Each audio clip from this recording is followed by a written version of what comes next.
Nous voici de retour sur le plateau Don de Confiance. Et là, on a une conférence, encore une fois, très intéressante. Est-ce que vous connaissez Top Gun? Est-ce que vous l'avez vu? Et bien là, on a une vraie personne presque de Top Gun. Vous allez voir. Conférence incroyable de Vincent Berthelot, s'il vous plaît. Applaudissez-le. Merci, merci. Bonjour à toutes et à tous. Je suis ravi d'être parmi vous. Alors moi, je suis parti de Bretagne ce matin très tôt et je suis venu pour vous. Il se trouve qu'hier, j'ai fini mon travail très tard. Donc voilà, c'est pas pour ça que j'attendais des applaudissements. C'est vraiment pour vous expliquer que je suis ravi d'être parmi vous et que je viens pour vous, toutes et tous. Est-ce qu'il y en a qui veulent faire pilote dans cette salle? Non? Si? Il y en a qui hésitent? Vous avez vu Top Gun en tout cas. Qu'est-ce que vous en avez pensé de ce film? Ouais? Qu'est-ce que vous avez aimé dans ce film? Les images? Réaliste. Ouais, c'est assez réaliste, ouais. Aussi, vu que les pilotes, Maverick, j'ai oublié son. Tom Cruise, il était vraiment dans les avions. Ouais. C'était plus réaliste du coup. Vous savez qu'ils ont été tous malades ou presque sur le tournage? Ouais. Ils sont connus. Alors, je fais ce métier-là. Je suis pilote de chasse dans l'aéronaval. Je m'appelle Vincent, donc. J'ai 41 ans et je fais ce métier depuis 20 ans. C'est pas un rêve de gosse. C'est pas un rêve de gosse. Moi, à votre âge, je savais pas ce que je voulais faire. Vous n'êtes pas au lycée encore, si? Si, bon. Moi, j'ai eu un lycée un petit peu chaotique. Beaucoup de sport, beaucoup de musique et pas beaucoup d'études. Pour des raisons très personnelles. J'étais en train de m'égarer. Et puis, un jour, à 17 ans, bon, presque votre âge pour certains, j'ai appris qu'on pouvait être pilote de chasse avec le bac. Et j'ai tenté ma chance. Aujourd'hui, je suis venu vous parler de ça, du fait de se dépasser, le dépassement de soi. C'est assez abstrait, hein. Moi, à votre âge, dépassement de soi, ouais. À part marquer plein de points au basket ou jouer de la batterie dans mon groupe, voilà, ça c'était mon dépassement. Bah, c'est un peu plus que ça, quoi. Dépasser ses limites. Normalement, j'ai un petit support à vous présenter. Il ne va pas tarder, il y a des choses qui tombent. En fait, dépasser ses limites, alors, on ne va pas faire de sémantique toute la journée, c'est pas mon truc, mais c'est un non-sens en fait. Ces limites, on les atteint, et si on les dépasse, c'est pas bon. Moi, il m'est arrivé de les dépasser dans mon métier. Et j'ai failli lisser ma peau en fait. Le dépassement de soi, je vais vous dire comment je le conçois. Pour moi, c'est apprendre à se connaître et justement déterminer où sont nos limites. Et par rapport à ça, dans ce cadre défini, c'est travailler. Moi, je ne travaille pas tout seul. Tout seul, je ne ferai rien.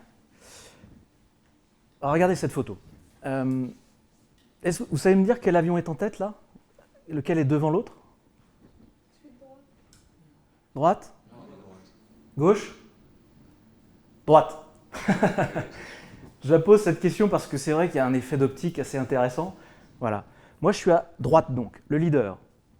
Et mon équipier est à gauche. Il y a 3 mètres à peu près entre nos ailes. Le leader à droite, moi-même, moi j'ai 3000 heures de vol, à peu près. Mon équipier, il a 23 ou 24 ans. Il a 300 heures de vol, dont 20 heures sur Rafale. Et on vole à 3 mètres l'un de l'autre. Pourquoi je vous dis ça? Parce que pour faire des choses comme ça, il faut qu'il y ait de la confiance. La confiance, c'est un peu le thème, le fil rouge de la journée, hein. Vous l'avez compris. C'est à la base de tout. C'est-à-dire que moi, je donne ma confiance a priori. Comment tu t'appelles? Ouais. Mathéo. Mathéo, t'es mon équipier aujourd'hui. Okay. On se connaît pas. Hein? Ouais. Mathéo, si tu es pilote de Rafale, t'es breveté, que tu arrives, on se connaît pas. Hein. Moi, je suis ton chef, le commandant d'escadrille, on va dire. Je vais t'emmener en vol et je vais te donner ma confiance a priori. Parce que tu es breveté et que je sais par quoi tu es passé, quelle école, quelle formation, que j'ai vécu moi aussi, et je vais t'emmener en vol. Je ne vais pas dire, bon, il faut qu'il fasse ses preuves, je vais voir comment il se débrouille. Alors oui, il y a un peu de ça. Mais la confiance a priori, c'est comme ça qu'on travaille dans la Marine nationale. Alors vous l'avez compris, hein, je suis dans la Marine nationale, dans l'aéronaval, pas dans l'armée de l'air. Comme Top Gun, hein. Là c'est la Navy. J'ai été formé dans la Navy et j'ai eu la chance de voler avec des gens de Top Gun d'ailleurs. Top Gun, c'est pas qu'un film, hein. Vous êtes au courant? C'est une des meilleures écoles de chasse au monde. Voilà, donc j'ai eu des instructeurs qui venaient de cette école-là. Et ces gens-là m'ont appris ça, de donner sa confiance a priori. Ça fait partie du dépassement de soi, ça. C'est le socle, sont les fondamentaux pour réussir à faire des choses derrière.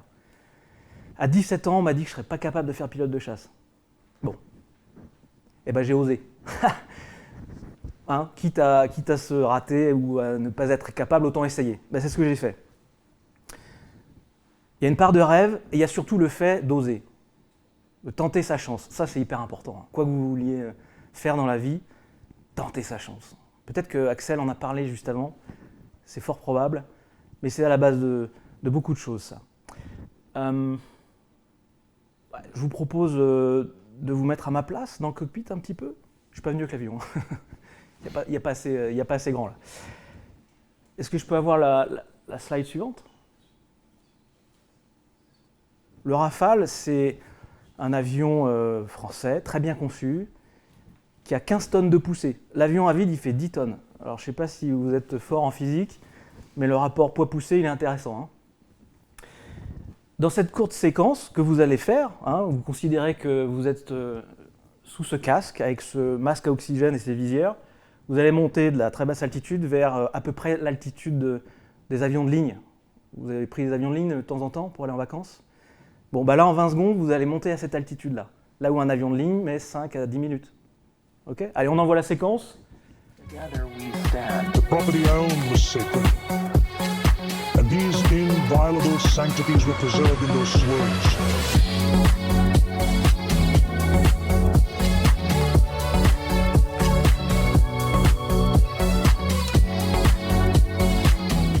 Alors là, c'est pas perpendiculaire, c'est à 50-60 degrés. Ok ? Donc là, vous êtes parti à 500 nœuds. Vous savez combien ça fait, 500 nœuds ? Il faut faire 1,8. Donc ça fait combien ? Mince, il pose des questions. Bon, bref, on est un peu en dessous de 800-900 km/h. Et là, vous allez mettre la post-combustion et monter. Donc là, on est en 20 secondes, on est à 30 000 pieds. Il y a 9 G au départ. 9 G au départ, ok ? Donc on parle de dépassement de soi. Le Rafale, c'est d'abord ça. Mais finalement, vous êtes tous capables d'encaisser ça. Si moi je vous entraîne, vous serez capable de faire ça. Vous croyez ou non ? Le corps est capable de faire plein de choses. Et si on l'entraîne régulièrement, si on travaille beaucoup, on peut faire ça. Mais ça c'est pas grand-chose. Hein. L'aspect physique, physiologique de la chose, c'est pas grand-chose. La mission, c'est pas ça. Hein. Vous en doutez, vous avez vu Maverick. Dompter la machine et aller au bout de l'effort pour réussir à faire la mission derrière. Est-ce que vous savez pourquoi vous avez tourné la tête ? Parce que c'est vous, hein, c'est pas moi.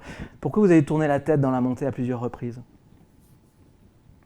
Vous l'avez remarqué ou pas ? Cette tête qui va chercher à gauche, là. C'est pas le miroir hein, dans lequel on se regarde. Oui, t'as dit ? Je veux dire, on regardait autour. Ouais, autour. Qu'est-ce qu'il peut y avoir à gauche, à votre avis ? Le soleil. L'équipier. L'équipier, ouais. Le soleil, non, pas là. C'est pas un jour. C'est en Bretagne. C'est un jour sans soleil. Ça arrive. L'équipier. Donc là, je suis leader. Mais le leader, à contrario de ce qu'on a vu tout à l'heure, n'est pas forcément tout le temps devant. Hein. Il peut être derrière. Et là, on est sur le côte à côte, à 2-3 km l'un de l'autre. Et on monte tous les deux. On appelle ça une montée haute performance. Ok ? Pourquoi je vous parle de ça ? Parce que, je l'ai un petit peu dit tout à l'heure, tout seul, on n'est rien. Je suis leader, mais j'ai besoin de mon équipier. Et lui a besoin de moi. Diapo suivante, s'il vous plaît.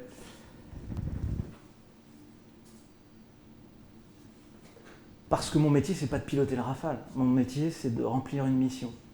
De combat, en l'occurrence. Ok ? Le dépassement de soi, c'est être capable au combat de faire le travail. On s'entraîne tous les jours à ça, et un jour, ça arrive. Moi, j'ai opéré en Afghanistan, en Libye, en Irak, en Syrie. On poursuit l'immersion. Écoutez ce qui va se dire. Écoutez bien. Look for the smoke. It's going to be a red smoke. It's going to be a red smoke. Okay, got the red smoke. Sun runs north to south, west of the smoke, west of the smoke. Okay, copy. West of the smoke. I'm looking at danger close now. Roger, keep your fires west of the smoke. Commander's initials, Bravo Golf. Keep the fucking fire west of the smoke. We have 3 smoke pops. Okay, copy that. I am visual west of the smoke and west of the road. Vous comprenez maintenant pourquoi il faut bien travailler l'anglais à l'école. Hein. Les premières fois, c'est incompréhensible ça. Ça, c'est une vraie passe d'attaque, hein, ce que vous venez d'entendre, en Afghanistan, en 2008. Ça, c'est le métier. Les images d'avant, c'était pour vous mettre en bouche, si je puis dire. C'est vous montrer de jolies images, et c'est ce qu'on voit à la télé. Mais c'est pas ça le métier. C'est pour ça que je vous parle de dépassement de soi. Pour arriver à réaliser cette passe de tir très compliquée, on ne va pas rentrer dans les détails aujourd'hui, il faut être capable de travailler avec l'autre. J'ai parlé de mon équipier tout à l'heure. Là, c'est avec les gens qui sont au sol. Ce que vous venez d'entendre, ce sont des commandos américains qui sont pris à partie. L'ennemi leur est tombé dessus. Ils sont en train de se faire tirer dessus. Il y a des gens qui sont au sol. Alors, je ne vais pas aller beaucoup plus loin, ça ne sert à rien aujourd'hui, mais ils appellent les avions de chasse pour les aider. Vous voyez ? Le dépassement de soi, c'est ça. C'est être capable, parce qu'on s'est entraîné dur, qu'on a développé son goût de l'effort, c'est être capable d'être là le jour J pour celui qui va vous demander de l'aide. Et inversement, c'est réciproque. Je vous parle d'équipe, vous l'avez compris depuis quelques minutes maintenant. Je suis là pour toi, puisque tu es mon équipier du jour, mais tu es là pour moi. Si t'arrive un pépin, je t'aide. C'est mon boulot. Il n'y a même pas de question. La confiance a priori dont on parlait tout à l'heure. Si c'est à moi qu'il arrive un truc, tu m'aides, hein ? Tu te tires pas, hein ? Hein ? Ok. C'est comme ça que je le conçois, le dépassement de soi. En équipe. Ce qu'on appelle le backup. Je suis là pour toi, tu es là pour moi. Ok ? Diapo suivante, s'il vous plaît. On appelle ça la coopération. Dans la coopération, il y a deux notions. Je ne sais pas si vous avez déjà vécu ça dans le sport ou avec vos camarades à l'école sur des projets divers et variés, si certains d'entre vous jouent dans un groupe de musique, que sais-je. Mais la coopération, c'est bien être co-responsable. Vous avez bien entendu, hein, le pilote et le commando tout à l'heure, ils sont co-responsables de ce qui est en train de se passer. Il y a le commando qui appelle à l'aide, le pilote qui va tirer une munition, il a intérêt de bien faire le travail, mais c'est le commando qui va guider la munition. Donc il y a cette notion de co-responsabilité et cette notion de coprotection. C'est ce que je viens de dire. On se protège l'un l'autre. Ça, ce sont les fondamentaux. Je parle beaucoup de fondamentaux, de socle ou de base depuis tout à l'heure, mais c'est ça. C'est-à-dire que si on veut pouvoir se dépasser, ou en tout cas aller chercher les limites, ses propres limites et celles du groupe, eh ben c'est en groupe. Là, j'emmène 3 de mes équipiers au combat. Et vous avez vu où est ma tête ? Alors, je suis le leader, donc je regarde devant, évidemment. Mais régulièrement, je regarde sur les côtés. Je regarde mes équipiers. Je m'assure que tout va bien pour eux. Vous voyez l'idée ? La coopération. Co-responsabilité, coprotection. Eh, je vous demande un truc, vous retenez 2 mots aujourd'hui, co-responsabilité, coprotection. Ok ? À 17h, je vous repose la question. Diapo suivante, s'il vous plaît. On a travaillé dur, on a développé son goût de l'effort, on a fait ça en groupe, on se protège les uns les autres. Et pour autant, des fois, c'est compliqué. Parce qu'on est submergé par nos pensées négatives, des émotions fortes, et il faut faire avec. Ça vous est déjà arrivé de perdre vos moyens à cause d'émotions fortes ? Ouais ? Moi aussi. J'essaie de travailler au quotidien pour ne pas me faire submerger par ça. Et je travaille sur mes pensées et mes émotions. J'entends des fois certains dire je pense pas à ce truc-là parce que ça me préoccupe, ou alors mes émotions, je les mets de côté. En fait, ça, c'est impossible.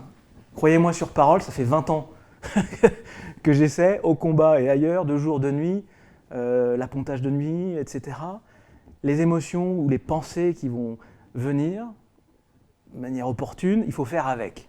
Il ne faut pas essayer de se battre contre elles. Parce que avoir des pensées qui arrivent, ça m'est arrivé au combat, hein, sur une passe de tir, avoir des pensées qui viennent et qui n'avaient rien à voir avec l'histoire. Là. Quand j'étais jeune pilote, je m'en voulais. Je me dis, pourquoi tu penses à ça ? Reste concentré. Mais en fait, c'est normal. On a des milliers de pensées par jour. Certains ont plus de pensées que d'autres. Mais on a tous des milliers de pensées par jour. Il ne faut pas lutter contre ça. C'est tout à fait naturel et normal. Par contre, il faut quand même faire avec. On va faire un petit exercice. Vous êtes, ça va, pas trop, après le repas là, c'est pas trop dur? Non, ça va? Bon. 1 minute, on se prend 1 minute. Ceux qui sont en ligne, essayez de jouer le jeu aussi, chez vous. Vous regardez cet écran, ce vase qui déborde pendant 1 minute. Vous ne regardez que ça. Et vous ne pensez à rien d'autre. Comme dit Maverick, si tu penses là-haut, t'es mort. On va discuter de cette phrase juste après. Ok? Que le vase. 1 minute, c'est parti. Pensez à rien d'autre. Tout ce que je viens de dire là. N'y pense pas.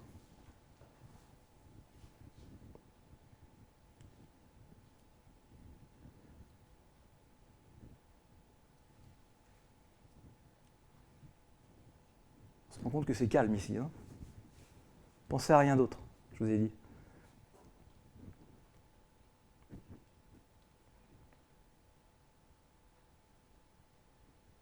Allez, on arrête là. Ça fait à peine 1 minute. Qui a réussi à n'être focalisé que sur ce vase, ces gouttes là, ce débordement, et n'a pensé à rien d'autre? Qui a réussi? Tu as réussi? Ouais. Une personne. Les autres, qu'est-ce qui s'est passé? Moi, en fait, j'ai pensé à ce qu'il fallait voir sur le vase. Ouais. Et après, j'ai pensé que j'avais pensé à ce qu'il fallait voir sur le vase. Ouais, intéressant. Donc tu as bouclé sur la consigne. Les autres? La mouche, ok. Donc tu as eu un élément perturbateur qui a embarqué ton esprit sur autre chose. Ok, d'autres? Le frigidaire. Frigidaire, ouais, je l'ai entendu aussi. Derrière? Oui. Le frigidaire? Les bruits. Les bruits? Ouais. Bon, c'était juste pour vous montrer d'une manière très simple qu'il est impossible de contrôler ses pensées. Quand Maverick, j'adore hein, le film, mais quand Maverick dit si tu penses là-haut t'es mort, ouais, alors si tu penses pas t'es mort en fait. Hein. Vous voyez ce que je veux dire? Si tu penses trop, t'as un problème aussi. Donc, les pensées, il faut pouvoir les maîtriser. Quand vous allez avoir un entretien d'embauche à faire, alors c'est un peu tôt, mais un examen, une grande échéance dans votre vie, de jeunes ados là, quand vous allez avoir quelque chose d'important à réaliser, vous allez les avoir, ces pensées, ces émotions qui vont vous assaillir. C'est sûr, je les ai eues au combat, je les ai encore. Acceptez-les, ces pensées. Acceptez et basculez à nouveau sur l'objet sur lequel vous devez vous concentrer. Est-ce que c'est clair ce que je vous dis ou non? C'est vraiment une gymnastique mentale. C'est-à-dire que quand on va chercher la performance, ce dépassement de soi, là, encore une fois, j'aime pas trop le terme, mais bah, il faut faire avec ce qu'on a, quoi. Et il y a des fois, c'est pas le jour. Moi, j'ai des pilotes qui viennent à l'escadrille, certains matins, c'est pas qu'ils n'ont pas envie, c'est juste qu'il y a des problèmes perso, c'est la vie. Il y a des sujets, pas forcément liés au vol, mais des sujets annexes, parce que dans nos fonctions d'officier, on a d'autres choses à faire, qui peuvent être préoccupantes, etc., etc. Et pourtant, il faut quand même faire la mission. Il faut quand même monter dans l'avion et aller faire le job. Alors, comment on fait ? Est-ce que si demain, puisque tu es mon équipier, on l'a dit, est-ce que si demain tu as mal dormi et qu'il y a un truc qui te tracasse, on va pas aller en vol ou est-ce qu'on va y aller quand même ? Il faut y aller. Coûte que coûte ? En fonction de comment je te sens, je l'hésite quand même. Mais si ça va pas comme ça, il faut quand même respecter la mission.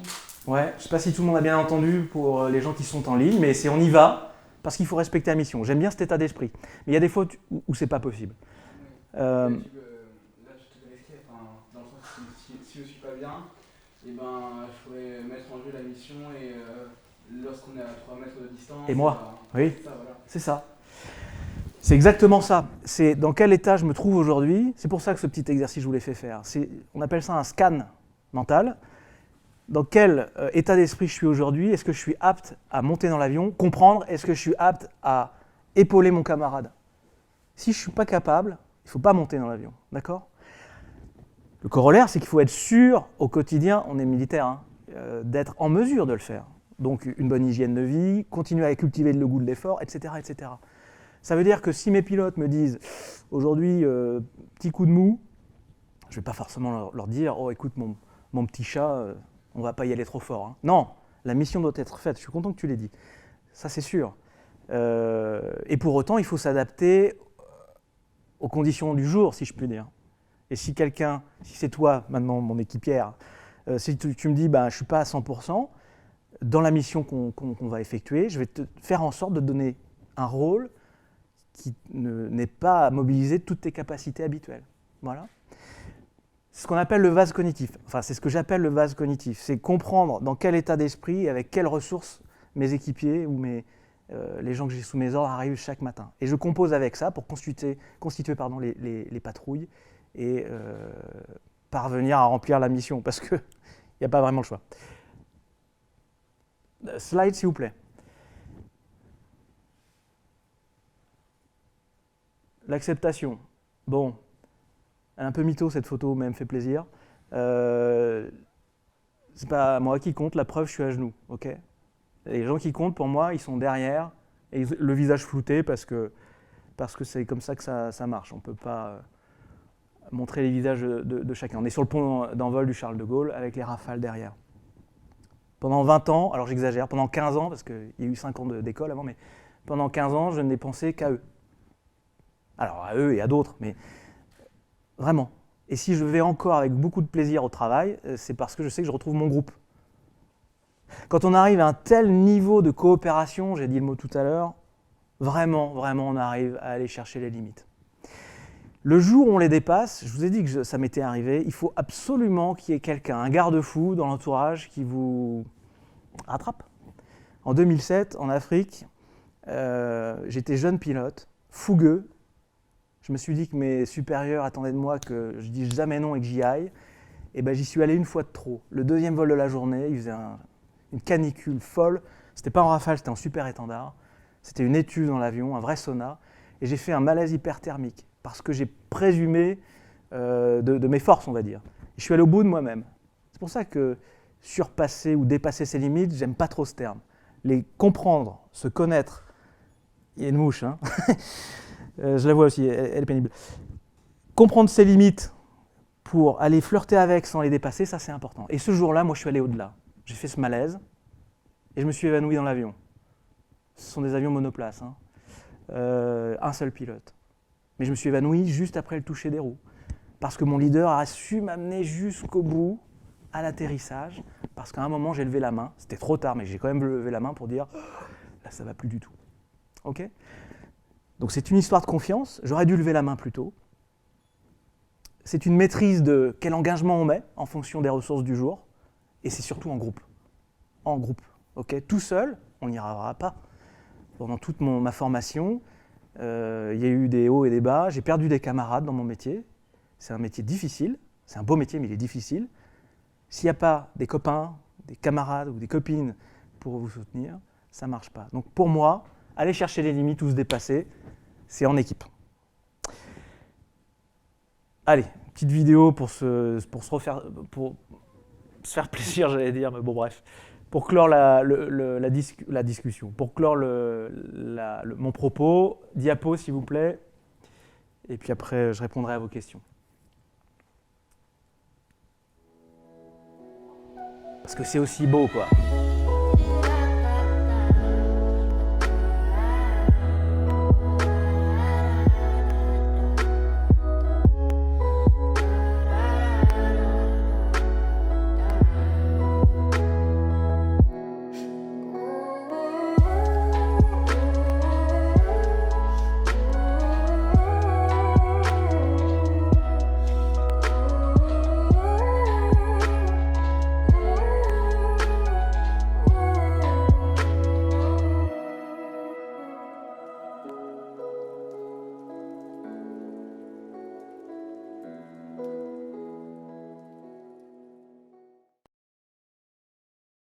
Proposer cette vidéo parce qu'il faut aussi qu'il y ait du plaisir, quoi.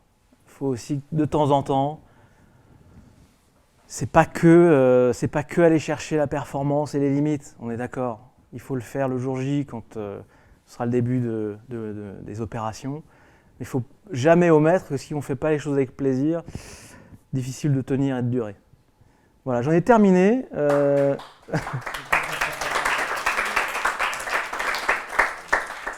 Et je suis tout à fait disponible si vous avez des questions. Est-ce que vous avez des questions directes ? Parce qu'on a quelques-unes sur YouTube.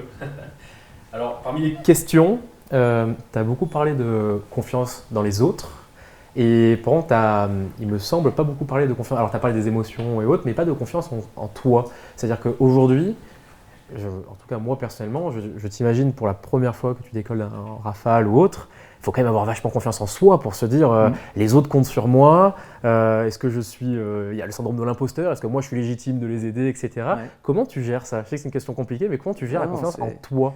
Oh, c'est une excellente question. Moi, je pense que la confiance en soi, on la développe au travers de l'autre. C'est-à-dire que parce qu'on nous donne, parce que le leader du jour te donne sa confiance, ça développe ta propre confiance en toi. Vous voyez, c'est tout à fait réciproque comme démarche. À mon sens, encore une fois, c'est comme ça que je l'ai vécu. J'ai une anecdote. Le premier jour dans la marine, ou presque, il se trouve que quand j'étais plus jeune, j'étais un peu plus costaud, et notre prof de sport était un commando marine, et il m'a pris pour la démo. Vous voyez, le sparring partner, là. Bon. Commando marine, vice-champion du monde de kung-fu, enfin champion du monde militaire. Moi, j'en ai ramassé plein la tête. Et j'ai pas compris ce qui se passait là. Il m'a emmené dans les cordes et j'aurais pu manquer de confiance en moi. Mais j'ai compris ce qui était en train de se jouer. J'ai compris où étaient mes limites. J'allais pas défier ce gars-là. Et j'ai appelé à l'aide les autres, mes camarades de promotion. À moi les autres, un truc comme ça, je sais plus. Qui l'ont sauté dessus et le prof a arrêté le cours. Et il a dit fin de la première leçon. Vous avez compris. Vous voyez, donc la confiance en soi, alors là, effectivement, moi j'étais dépassé par le prof, et ben cette confiance, elle est arrivée des autres qui étaient là en soutien. C'est ce que j'évoquais tout à l'heure.